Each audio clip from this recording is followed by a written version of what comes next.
Hello everyone, welcome to the new session. In the last session, we have seen absorption laws. In today's session, we are going to see UV-visible spectroscopy. So if you observe the definition of UV-visible spectroscopy, it is nothing but the interaction of UV-visible radiation with matter. Is simply called as UV-visible spectroscopy. See, I'm passing some radiation through a sample. So, after passing this radiation through a sample, how that sample is getting reacted with this radiation? Simply, that study is called UV visible spectroscopy. See here, the interaction of UV visible radiation with matter is known as UV visible spectroscopy.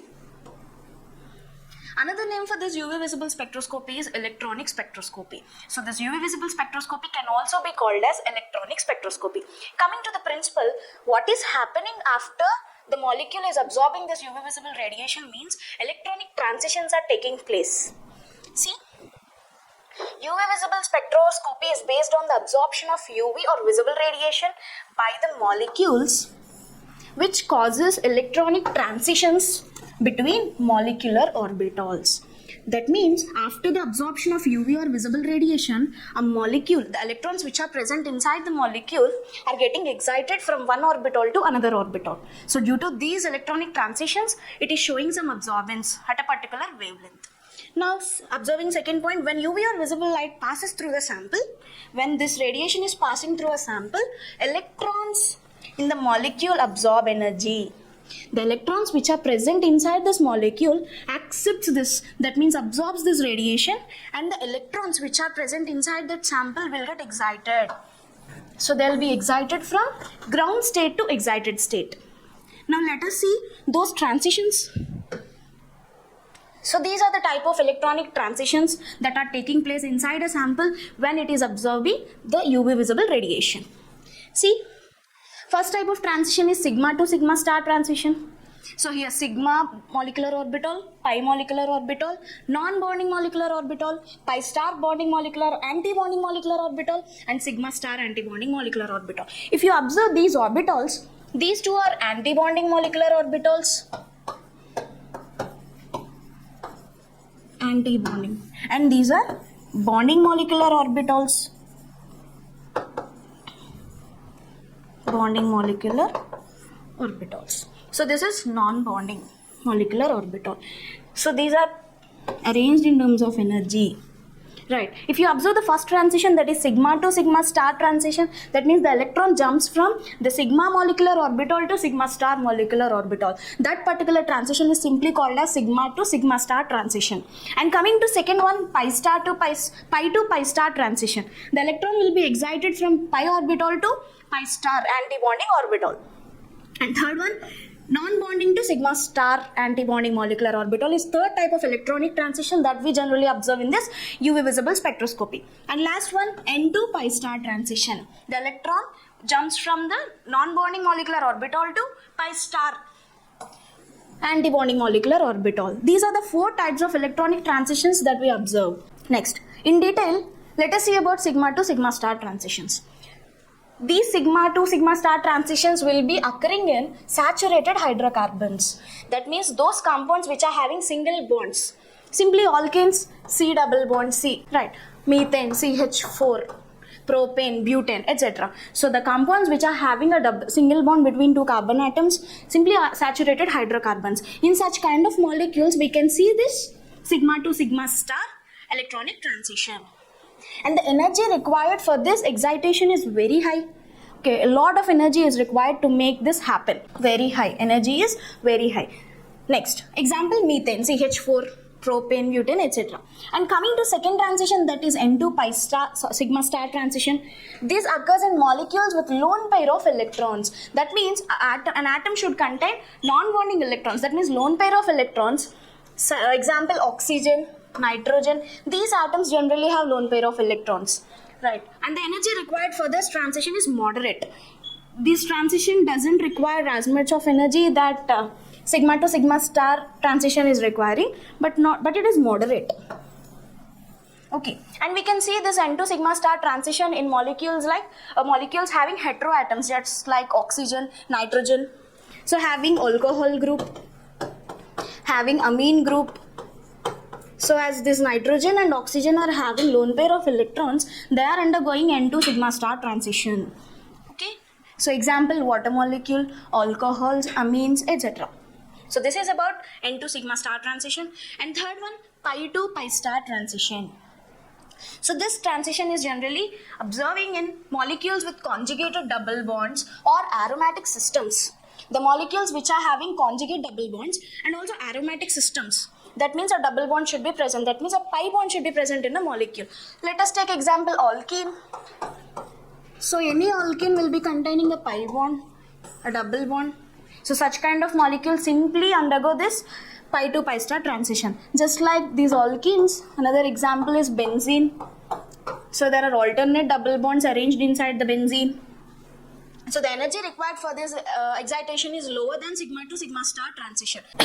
Example, benzene and ethene. This is about pi to pi star transition. And now the last one, N2 pi star transition. This transition can be observed in the compounds with lone pairs and double bonds. These compounds should contain lone pair of electrons and also double bonds. For example, carbonyl compounds and azo compounds. Let me take an example, acetone, CH3, CO, CH3.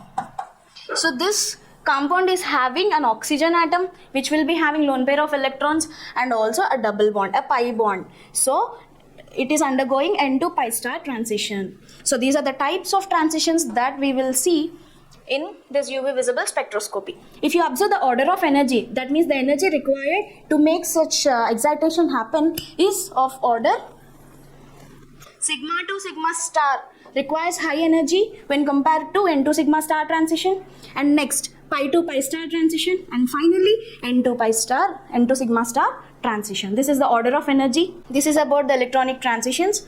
And coming to the next concept, chromophores and auxochromes. What are these chromophores and auxochromes? Let me explain you. Chromophore, the part of a molecule that gives color by absorbing certain wavelengths of visible light. After absorbing visible light, it will show some color. Simply, chromophores are the groups which imparts color to a compound. If a compound is colorful, that means it is exhibiting some color.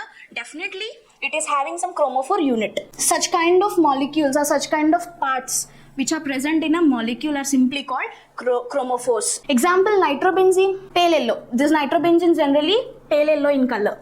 Next, auxochromes. A group that intensifies or changes the color when attached to a chromophore. Already chromophore is responsible for the color of a compound, but when it is attached to auxochrome, it intensifies the color. That means, example, this nitrobenzene. Let us consider benzene. Benzene is generally colorless in nature, but when nitro group is attached to this benzene, it is called nitrobenzene. See, if you observe the color of nitrobenzene, it is pale yellow in color. Right, the color of the compound is due to the presence of nitro group. Simply, we can call here this nitro group as chromophore. Color imparting group is called chromophore. And if you observe, for this group only I am attaching NH2. Para-nitroaniline. If you observe the color of this compound, it is deeper yellow. That means dark yellow in color. Why it is showing dark color means because of the group which is present, which is attached to this chromophore. Already nitrobenzene is showing some color, but again its color is being darkened due to the presence of this NH2 group. So simply here we can call this NH2 as auxochrome and NO2 as chromophore. The color imparting group is called chromophore and the color enhancing group is called auxochrome. Next, coming to the absorption shift. Next important concept. Absorption and intensity shifts. There are generally 4 types of shifts. One is bathochromic shift. Next one is hypsochromic shift. Third one is hyperchromic shift or effect. And finally, hypochromic shift. These are the 4 types of shifts or effects